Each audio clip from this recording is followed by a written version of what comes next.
Good morning students, welcome back to Dhananjay Science Academy. Hope you are doing well and studying hard. Start करते हैं। कल से नहीं कहूंगी क्योंकि कल न्यूज़पेपर नहीं आया था, इसीलिए हमने ना चाहते हुए भी एक ब्रेक ले लिया था। खैर कोई नहीं, रिवाइज कर लिया होगा आपने। किया कि नहीं रिवाइज किया? नहीं किया तो कोई बात नहीं, वो भी कर लेंगे। तो स्टार्ट करते हैं आज के सेशन को। आज का सेशन जो है हम मेजरली वैसे क्वेश्चंस को डील करेंगे।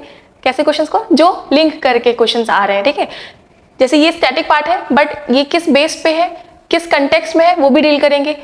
इससे क्या होगा, जो करंट अफेयर्स है वो भी कवर होते जाएगा और उससे जो लिंक जो बातें हैं वो भी हम कवर करते जाएंगे। फिलहाल 4 स्टेटमेंट्स आपको सामने दे रखे हैं। एल नीनो और ला नीना के रिगार्डिंग आपको बताना है करेक्ट कौन सा है।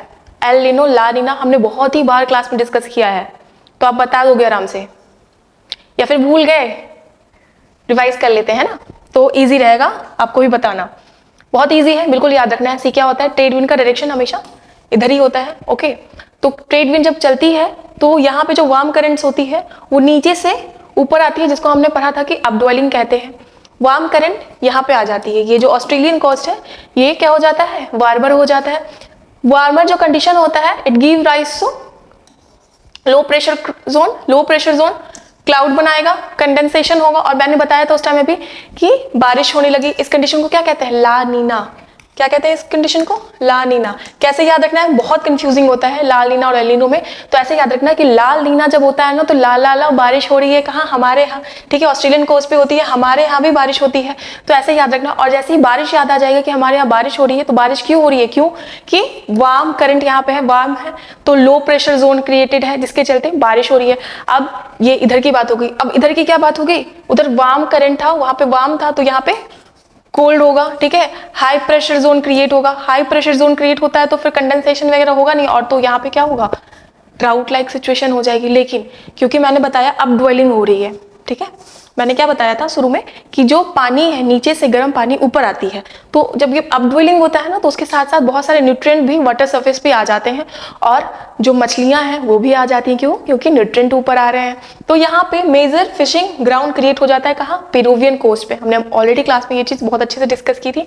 तो ला नीना हमारे लिए अच्छा है, क्यों, बारिश हो रही है। और पेरुवियन कोस्ट के लिए अच्छा है, क्यों, क्योंकि यहाँ पे फिशिंग जोन का, मेजर फिशिंग जोन का क्रिएशन हो रहा है पेरुवियन कोस्ट पे, ठीक है। चलो ये तो हो गई आम जिंदगी, नॉर्मल चल रही थी, ठीक।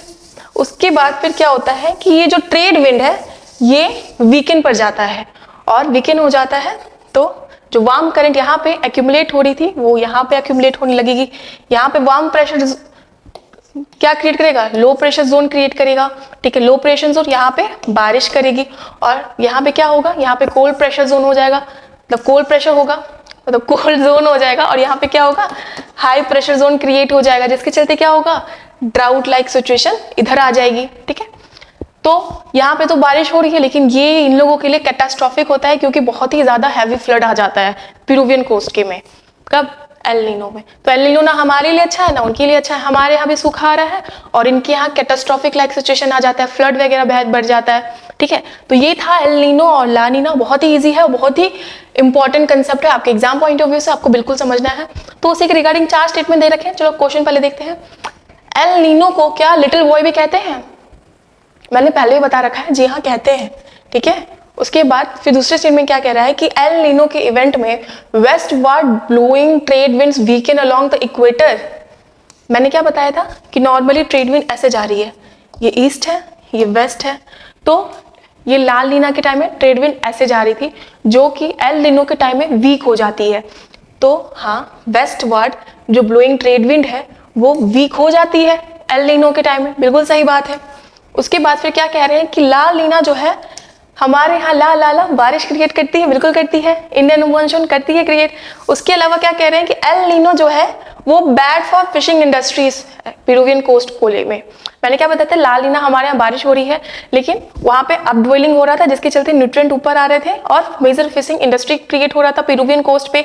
कब, ला नीना के टाइम में। बट एल नीनो के टाइम में वहां पे बारिश हो रही थी, और बारिश हो रही थी, कैटास्ट्रॉफिक हो रहा था, फ्लड लाइक सिचुएशन आ रहा था। तो एल नीनो जी हाँ बैड है, क्यों, क्योंकि फिशिंग इंडस्ट्री खराब हो रही है कहाँ, पेरुवियन कोस्ट की। तो ये भी बात सही है। तो आपका ऑप्शन क्या था, मतलब सारा ही सही है। तो हम क्या कहेंगे, जी हाँ सारे सही हैं, 1 2 3 4 सारे सही हैं। किस कंटेक्स्ट में हमने दिया था ये क्वेश्चन, तो water crisis in Karnataka, Karnataka के बैंगलोर में, कर्नाटक में बहुत बुरी हालत हो चुकी है पानी की, ठीक है, स्पेशली उन घरों में जहां पे उन लोगों का बोरिंग के थ्रू पानी आ रहा था। वाटर कनेक्शन वाले को तो फिर भी काम चल जा रहा था, कावेरी वाटर पाइपलाइन के थ्रू उनके यहाँ पानी अभी भी आ रही थी, बट जो बोरिंग वगैरह से पानी ले रहे थे, जो अंडरग्राउंड वाटर का यूज कर रहे थे, उनके लिए बहुत खराब है। क्यों? क्योंकि पानी का लेवल खत्म हो गया है, ग्राउंड वाटर का डिप्लीशन हो चुका है, ठीक है। डे 0 बोला जा रहा है कि ये अग्रेसर है कि कर्नाटक कुछ टाइम में डे 0 में आएगा। डे 0 मतलब म्युनिसिपल वाटर कनेक्शन बिल्कुल कट कर दिया जाएगा, लोग पानी के लिए लाइनें लगाएंगे और बहुत ही किल्लत होने वाली है। कहाँ? बेंगलुरु में। तो बेंगलुरु में पानी का 2 मेजर सोर्सेस है, एक तो कावेरी नदी और दूसरा ग्राउंड वाटर। मैंने बताया ग्राउंड वाटर डिप्लीशन पूरा हो चुका है, ठीक है। मैक्सिमम लोग ने बोरिंग करवा रखा है, मैक्सिमम लोग अंडरग्राउंड वाटर का यूटिलाइज कर रहे थे और ओवर एक्सट्रैक्ट कर रहे थे, ठीक है। रीजन जानते हैं क्यों ऐसा हो रहा है? ऐसे तो पानी की किल्लत हर जगह है, हमारे यहाँ थोड़ी कम है तो हम बहुत ज्यादा यूटिलाइज कर रहे हैं। कुछ टाइम बाद हम भी ऐसी कैटेगरी में आ जाएंगे, फिर हम भी पढ़ेंगे अपने बारे में कि बिहार में क्यों पानी की इतनी किल्लत हो रही है, ठीक है। अभी रुक जाओ, क्योंकि हम तो पानी अभी होली है, अभी हमें हटाओ। बैंगलोर में इतनी बुरी हालत है, फिर भी मैंने देखा कि बैंगलोर में भी वाटर पार्क्स बन रहे हैं और वहां पे भी लोग होली खेल रहे हैं। होली खेलो, सही बात है, बट फालतू का वाटर क्या वेस्ट करना है यार। मतलब खास करके ऐसे एरियाज में, वहां पे इतनी किल्लत है, लोग को पीने के लिए पानी नहीं है, लेकिन एक्वा पार्क में होली खेल रहे हैं। खैर, सबसे बड़ा रीजन क्या है? Reduce rainfall. मैंने बताया, बहुत बार बताया कि एल नीनो का टाइम चल रहा है, ठीक है। क्यों? इसके चलते क्या हो रहा है? बारिश कम हो रही है और वाटर रिजर्वॉयर कम हो गया है। एक्विफर्स होते हैं, जी हाँ होते हैं, ग्राउंड वाटर ग्राउंड हमारे ग्राउंड के नीचे होता है एक्विफर्स। वो क्या काम करता है? रॉक होता है जो पानी को होल्ड करके रखता है, ठीक है। नॉर्थ में भी होते हैं, साउथ में भी होते हैं। दोनों में डिफरेंस क्या हो जाता है ना कि जो साउथ के एक्विफर्स होते हैं ना, वो जितना जल्दी पानी एब्जॉर्ब करते हैं उतना ही जल्दी पानी को रिलीज भी कर देते हैं। लेकिन जो नॉर्थ की एक्विफर्स होती है, जो नॉर्थ की ग्राउंड लेवल वाली जो रॉक होती है, वो पानी एब्जॉर्ब तो कर लेती है लेकिन धीरे धीरे रिलीज करती है, जिसके चलते क्या होता है कि हमारे पास उसकी वाटर रिटेंशन कैपेसिटी ज्यादा होती है, तो हमारे पास पानी बहुत टाइम तक होता है। लेकिन साउथ की जो रॉक्स होती है, साउथ की जो एक्विफर्स होती है, वो वाटर, उनकी होल्डिंग कैपेसिटी ज्यादा नहीं होती, बहुत लंबे टाइम तक वाटर को रिटर्न करके नहीं रख पाती है। तो इस सबसे बड़ा रीजन इनका ये है कि इसीलिए वाटर रिजर्वॉयर कम हो रहा है। एक तो एक्विफर्स उनका उस तरह का है, ऊपर से ओवर यूज भी कर रहे थे, ओवर एक्सट्रैक्ट भी कर रहे थे, रिड्यूस रेनफॉल है। उसके बाद, ठीक है, क्यों? क्योंकि अर्बन एरिया है कर्नाटक, बेंगलोर, घर भर भर के बन रहे हैं, तो कंक्रीटाइजेशन हो रहा है उनके जमीन का। अब पानी नीचे जमीन में जा ही नहीं रहा है। क्यों? क्योंकि जमीनें बिछी हुई हैं, सीमेंटें लगी हुई हैं, तो पानी कहां से जाएगा, ठीक है।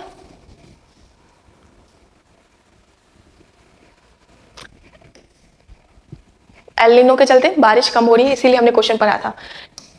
पॉल्यूशन भी भर भर के, इंडस्ट्रीज है वहां पे, तो कहां निकलेंगे सारे इंडस्ट्रीज का? पानी में ही निकलेगा ना सारा इंडस्ट्री का जो भी एफ्लुएंट है। और एक रिपोर्ट है, उनका कहना है, उस रिपोर्ट का कहना है कि 85% जो बेंगलुरु का वाटर है ना, वो क्या है? पॉल्यूट हो चुका है। क्यों? क्योंकि इंडस्ट्रियल एफ्लुएंट के चलते। और लीगल और पॉलिटिकल चैलेंजेस भी है। कावेरी नदी का हमेशा डिस्प्यूट हमने पढ़ा था, कुछ ही टाइम पहले हमने मेकेदातु प्रोजेक्ट के बारे में पढ़ा था, जो कर्नाटक की प्रोजेक्ट है, उस पर डिस्प्यूट अराइज है। क्यों डिस्प्यूट अराइज है? क्योंकि तमिलनाडु के डीएमके ने कहा है अपने मैनिफेस्टो में कि हम मेकेदातु प्रोजेक्ट को बनने ही नहीं देंगे, ठीक है, स्क्रैप कर देंगे इस प्रोजेक्ट को। जो कर्नाटक की प्रोजेक्ट है, जो क्या कहता है? वो कहता है जो मेकेदातु प्रोजेक्ट है, वो एक प्रोजेक्ट बनाएगा, एक हाइड्रो इलेक्ट्रिक प्रोजेक्ट बनाएगा ऑन द रिवर कावेरी, और उसकी जो ट्रिब्यूटरी है अर्कावती पे क्या करेगा? पानी देगा, ड्रिंकिंग वाटर सप्लाई करेगा बेंगलोर में और कर्नाटक रीजन में। पर तमिलनाडु इसके अगेंस्ट में है। क्यों अगेंस्ट में है? क्योंकि जो अपस्ट्रीम पे ये प्रोजेक्ट बन रही है, तो तमिलनाडु तक पानी नहीं आ पाएगी। तमिलनाडु में भी हमेशा वाटर की क्राइसिस चलती रहती है, तो पॉलिटिकल चैलेंजेस भी है कावेरी डिस्प्यूट को लेके। ये भी एक सबसे इनका बड़ा मेजर रीजन है, ठीक है। तो बहुत टाइम से ये न्यूज में आ रहा था, मैंने सोचा कि जब लगेगा कि अब कर सकते हैं, होली का टाइम चल रहा है, पानी पानी होगा हर जगह, अब पढ़ेंगे तो मजा आएगा, तो ठीक है। चलो नेक्स्ट क्वेश्चन पे चलते हैं। मम्स ऑलरेडी डिस्कस है, बट इसको लेकर आर्टिकल आ रखा था आपके पेपर में, इसीलिए पढ़ रहे हैं। किस वायरस से फैलता है? बहुत बार रिवाइज किया है क्लास में। मम्स जो है वायरल डिजीज है, कौन से वायरस से फैलता है? पैपिलोमा वायरस मत बोलना, बहुत बार बताया है और सही नहीं होगा अगर गलत करके आओगे तो। सर्वाइकल कैंसर, पैपिलोमा वायरस बहुत न्यूज में था, हम लोगों को अवेयरनेस की जरूरत थी और उस अवेयरनेस के लिए क्या क्या कुछ किया गया। हमारे बजट में भी सर्वाइकल कैंसर की बात की गई है, हमने बहुत अच्छे से हर एक एंगल पढ़ रखा है इसको लेके। तो पैपिलोमा वायरस तो बिल्कुल मत सोचना, जी हाँ, ये होता है पैरामिक्सोवायरस से। जो मम्स है वो कॉज होते हैं किससे? पैरामिक्सोवायरस से। और अभी हाल ही में केरला में इनके केसेस बहुत ज़्यादा बढ़ते हुए आ रहे हैं। सिर्फ केरला में नहीं, उनके एडजॉइनिंग स्टेट्स में भी, उनके आसपास के स्टेट्स में भी ये सारी जो केसेस है बहुत ज़्यादा फैल रही है। किसकी? मम्स की। बहुत अच्छे से हमने पढ़ रखा है कि क्या होता है मम्स। तो मम्स में पैरामिक्सोवायरस से होता है, ठीक है। और जो पैराटॉइड ग्लैंड होता है वो स्वेल कर जाता है। ओके, किससे होता है? पैरामिक्सोवायरस से होता है और पैराटॉइड ग्लैंड स्वेल कर जाता है। एयरबॉर्न डिजीज होता है और बच्चों में सबसे ज्यादा देखा जाता है। तो बच्चे कहाँ जा रहे हैं? स्कूल जा रहे हैं, आपस में बात कर रहे हैं, एयर ड्रॉपलेट के थ्रू क्या हो रहा है? ये डिजीज इंक्रीज कर रहा है, ठीक है। Painful swelling of salivary gland, that is parotid gland होता है। और ये वैक्सीन से भी इसको प्रिवेंट कर दिया जाता है, लेकिन क्योंकि ये यूनिवर्सल ह्यूमनाइजेशन प्रोग्राम का पार्ट नहीं है। क्यों? क्योंकि इसकी मोर्टेलिटी रेट कम है, ठीक है। यही आर्टिकल आपके न्यूज़पेपर में आया हुआ था रिगार्डिंग मम्स। और सीवियर केसेस में हमने पढ़ा था क्या होता है? स्वेलिंग ऑफ ब्रेन भी हो जाती है। किसमें? मम्स में। चलो, ये दोनों हो गया। ऑर्थोपॉक्सी वायरस, ये किसके लिए? ये जीनस था किसका? अलेक्सा पॉक्स का। क्या था? Alexa pox. अलास्का में पहली बार ऐसा केस देखा गया था जहां पे एक इंसान की मृत्यु हो गई थी by contradicting Alaska pox caused by the virus of genus orthopox virus. और ये वायरस नहीं है, ये एक नीमाटोड है, पैरासाइटिक वर्म है जो कॉज करता है गिनी वर्म डिजीज। इसको लेके क्या पढ़ा था कि WHO ने कहा है कि 2023 में ग्लोबली सिर्फ 6 केसेस पाए गए थे गिनी वर्म डिजीज की, जो भी बहुत ही अच्छी बात है। क्या होता है गिनी वर्म डिजीज? तो उसमें जो ये ड्रैकुनकुलेसिस जो पैरासाइट है वो आपके बॉडी में आ जाता है जब आप पानी पीते हो, अनफिल्टर्ड पानी पीते हो, गंदे पानी पीते हो उसके थ्रू, ठीक है। अनवॉश्ड फूड खाते हो उसके थ्रू आपके बॉडी में आ जाता है, बॉडी से ट्रैवल करते हुए आपके स्किन तक आ जाता है। मेनली ये पैर की स्किन पे जाता है और बाहर निकलने की कोशिश करता है, जिसके चलते एक्सक्रूटिंग पेन होता है। अफ्रीका के जो रीजन है वहाँ पे ये ज्यादा मिलता है, लेकिन अभी ये खत्म होने के कगार पे 2023 में 6 ही केसेस रिपोर्ट किए गए थे। WHO का ऐसा कहना था, ठीक है। चलो नेक्स्ट क्वेश्चन पे चलते हैं। इंडिया और किस कंट्री का भी हाल ही में पहला कंसल्टेशन हुआ है फॉरेन ऑफिस का? बताइए, पहला विदेश कार्यालय परामर्श हुआ है किस कंट्री का? इंडिया और किस कंट्री का? सीधे वो US तो नहीं होगा, है ना। भूटान नहीं होगा, कैसे होगा? अभी हमने भूटान को लेके पढ़ा था, बहुत अच्छे से सब कुछ जाना था। हमारे मोदी जी गए थे और उनको क्या मिला था? वहां का सर्वोच्च नागरिक पुरस्कार मिला था, अवार्ड मिला था, उनको नवाजा गया था ऑर्डर ऑफ ड्रुक ग्लैपोक के द्वारा। कहा? भूटान में। किनको? हमारे मोदी जी को। तो इक्वाडोर और मॉरिशियाना हम सोच सकते हैं, बट इसका आंसर है मॉरिशियाना। बहुत बार हमने मॉरिशियाना को लेके पढ़ा था, डायरेक्टली नहीं पढ़ा था, इनडायरेक्टली पढ़ा था। क्यों पढ़ा था? तो मैंने बताया था केप वर्डे को लेके, जो यहाँ पे है, इधर मॉरिशियाना है, इधर सेनेगल है, इसके इधर में आता है, वेस्ट साइड में आता है केप वर्डे। और WHO ने इन्हें मलेरिया फ्री का सर्टिफिकेशन दिया है किसको? केप वर्डे को। तो जब हम केप वर्डे के बारे में पढ़ते तो हम मॉरिशियाना के बारे में पढ़ते थे। तो इसी मॉरिशियाना के साथ हमारे इंडिया ने पहला फर्स्ट ऑफिस कंसल्टेशन स्टार्ट किया है, ठीक है। तो क्या बात करेंगे? कंस्ट्रक्टिव डिस्कशन, जो म्यूचुअली बेनिफिट करता है, वैसे डिस्कशन को हमने वहां पे डिस्कस किया। इकोनॉमिक हो गया, फिर पॉलिटिकल हो गया, डेवलपमेंट की बातें की, सारी ये सब बातें की कहाँ? इंडिया और मॉरिशियाना ने, ठीक है। तो ये है मॉरिशियाना, ये है केप वर्डे, हो गया। चलो इस रीजन में हमने क्या क्या पढ़ लिया है? एक तो ये जो रीजन है हमने बहुत अच्छे से जाना हुआ है, ठीक है। हॉर्न ऑफ अफ्रीका बहुत अच्छे से जाना है। फिर इधर है मॉरिशस, और इसका हमने पढ़ा था अगलेगा आइलैंड, जहां पे हमारे मोदी जी ने एयर स्ट्रिप इनॉग्रेट किया था। चलो ठीक है। उसके अलावा फिर हमने पढ़ा था, इधर आते हैं तो इथोपिया को लेके। इथोपिया के एडिस अबाबा में क्या पढ़ा था हमने? 37वां अफ्रीकन समिट हुआ था और वहां पे अफ्रीकन क्लब बनाने की बात की गई थी। इसी अफ्रीकन समिट में इन्होंने बैन कर दिया था डंकी के स्किन के ट्रेड को। और फिर इथोपिया के ही नॉर्थ रीजन में हमने जाना था, तो आता है क्या? टिग्रे रीजन, जहां से रिपोर्ट आई थी किस चीज की? कि स्टारवेशन हुई है बच्चों की, जिसके चलते कुछ टाइम में 400 बच्चों की मृत्यु होगी। कहाँ? टिग्रे रीजन, बहुत इंपॉर्टेंट होगा। टिग्रे रीजन किधर है? इथोपिया में है, ठीक है। तो ये सारा रीजन हमने इस एरिया में पढ़ रखा है अभी तक।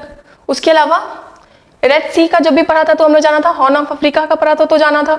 एक इधर केप वर्डे हो गया, मॉरिशियाना अभी पढ़ लिया। उसके अलावा मुझे नहीं लगता कि इन 2 महीने में इधर से कोई वैसी न्यूज आई है, ठीक है।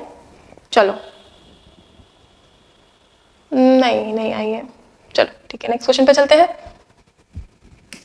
श्री ज्येष्ठ वर्ण महावीर, ये मंदिर है, 2015 के अर्थक्वेक में इफेक्ट हुई थी, तो इसको फिर से डैमेज हो गई थी, इसको फिर से हमने रीडेवलप किया है। कहाँ पे है ये मंदिर? बहुत आराम से बता दोगे। कहाँ पे आया था? तो क्या नेपाल में? जी हाँ। तो इंडिया के असिस्टेंस के साथ इस मंदिर की फिर से रीडेवलपमेंट हुई है और इन्हें खोला गया है। ठीक है, किसको? श्री ज्येष्ठ वर्ण महावीर मंदिर को। कहाँ? ललितपुर नेपाल में है। ठीक है, इंडिया ने असिस्टेंट प्रोवाइड किया था और इसको फिर से खोला गया है। बांग्लादेश को लेकर हमने क्या पढ़ा था? तो बांग्लादेश में नुमालीगढ़ रिफाइनरी लिमिटेड की पहली ओवरसीज ऑफिस खोली गई है। कहाँ? बांग्लादेश में। भूटान को लेकर अभी हमने पढ़ा था, मोदी जी गए थे और उनको वहां का सर्वोच्च नागरिक पुरस्कार मिला, ड्रुक ग्लैपो। और उसके अलावा इनकी एक प्रोजेक्ट है ग्लेफो माइंडफुल प्रोजेक्ट, जो बात करता है कि हम वैसे इंडस्ट्रीज को बनाएंगे जो जीरो कार्बन इमिशन करता हो, like IT industries, medical industries या फिर एजुकेशन इंडस्ट्रीज। उसके बाद फिर म्यांमार, बहुत बार पढ़ा है, याद रखना, बहुत न्यूज में है। अरुणा मामी, ये इंडियन स्टेट्स है, दैट इज अरुणाचल प्रदेश, नागालैंड, मणिपुर, मिजोरम, जो सराउंड करती है म्यांमार को। और फिर हमने जाना था एफआरएम के बारे में, जो 2018 में हमारी इंडियन गवर्नमेंट ने और म्यांमार की गवर्नमेंट ने स्टार्ट की थी, फ्री रिजीम मूवमेंट, जहां पे 16 किलोमीटर तक हम म्यांमार में जा सकते हैं और 16 किलोमीटर तक वो हमारे यहाँ आ सकते हैं without the requirement of visa. बस एक पास की जरूरत पड़ती थी, बट हमारी सेंट्रल गवर्नमेंट ने इसको स्क्रैप कर दिया है। ठीक है, चलो, काफी फैक्चुअल है। IMT ट्राइलैटरल एक्सरसाइज अभी न्यूज में देखी गई है, किस किस में होती है। ऐसे तो लगेगा ना कि हाँ IMT है तो बहुत आराम से कर लेंगे, है ना, लेकिन अब तो कंफ्यूज हो जाओगे। इंडिया तो पता चल ही जाएगा, तो ये दोनों ऑप्शन तो कट गया ना। लेकिन ईरान को लेके हमने कुछ पढ़ा है? बताओ। ठीक है, याद रहेगा, बिल्कुल याद रहेगा। क्या थी इनकी, ईरान की? पार्स इमेजिंग सैटेलाइट थी जो रशिया ने लॉन्च की थी। चलो ठीक है, तो अब इन दोनों में हमको बताना है कौन सा है। ये है इंडिया, मोजाम्बिक और तंजानिया। इन तीनों ने मिलकर क्या स्टार्ट किया है? इन्होंने स्टार्ट किया नहीं, पहले से स्टार्ट किया है, तो अभी कंडक्ट किया है IMT ट्राइलैटरल एक्सरसाइज। ठीक है, इंडिया, मोजाम्बिक और तंजानिया ने। ओके, चलो। थाईलैंड भी था ऑप्शन में, थाईलैंड को लेके हमने कुछ पढ़ा है? थाईलैंड को लेके हमने पढ़ा था कि हमने इनके साथ MOU साइन की रखी है। किस लिए MOU साइन की थी बताइए? कि हम उनकी जो ट्रेडिशनल मेडिसिन है और अपनी जो आयुर्वेदिक मेडिसिन है उसको प्रमोट करेंगे। इसके लिए हमने थाईलैंड के साथ कोलैबोरेट किया था to boost the ayurvedic medical practices and Thailand own medical practice. चलो ठीक है। ब्लू इकोनॉमी पाथवे, ये रिपोर्ट है, इस पर डिस्कशन किया था किस मिनिस्ट्री ने? बताइए।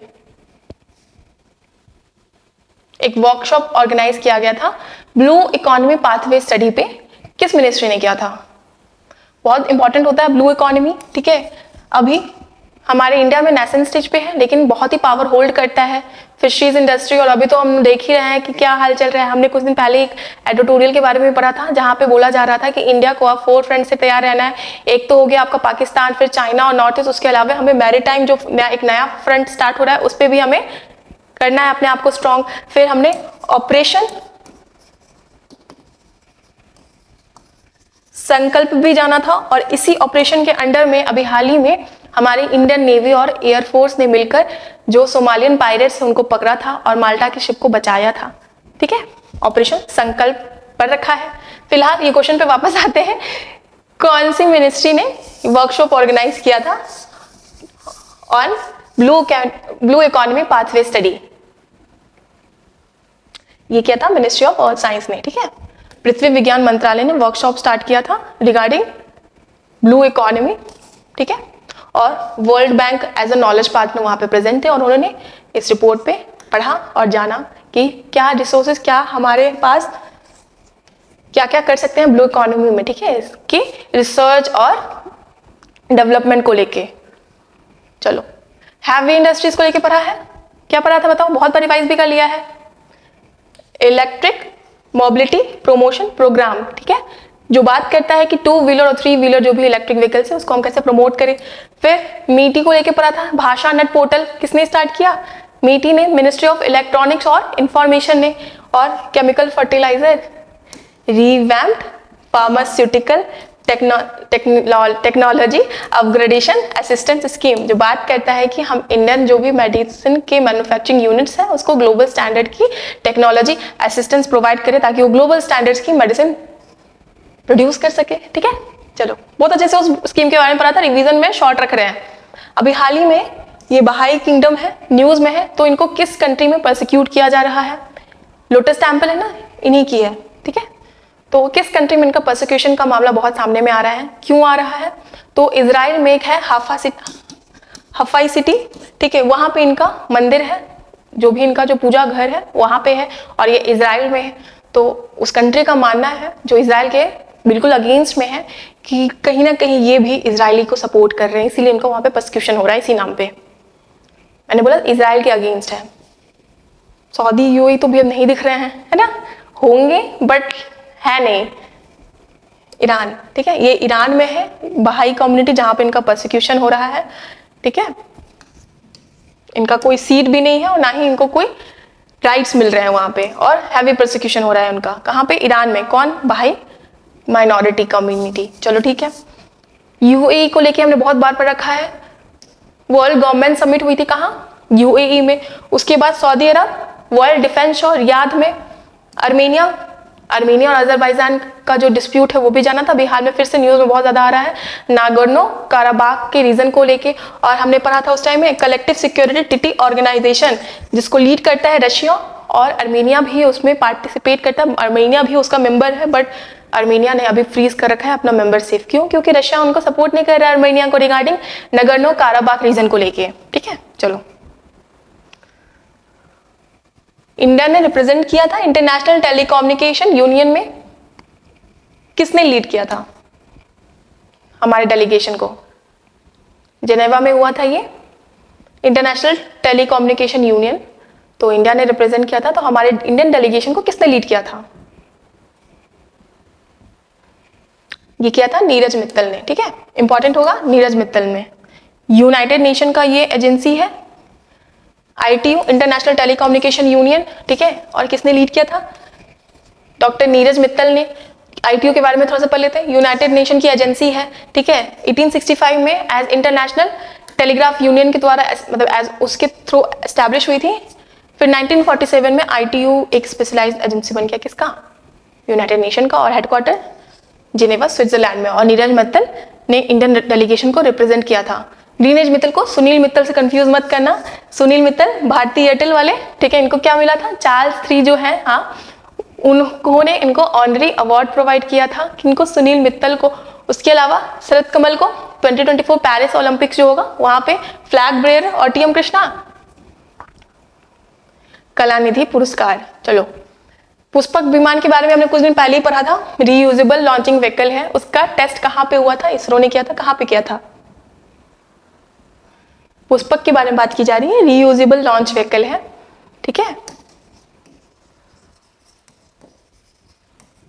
तो कहाँ पे इसका टेस्टिंग हुआ था?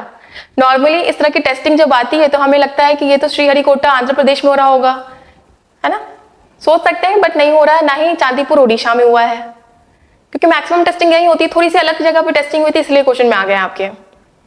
ये हुआ था कर्नाटक में, ठीक है, कर्नाटक में इसकी टेस्टिंग की थी इसरो ने, कर्नाटक के चित्रदुर्ग डिस्ट्रिक्ट में। याद रखना, एग्जाम में आंध्र प्रदेश और ये सब ओडिशा देख के कंफ्यूज मत करना।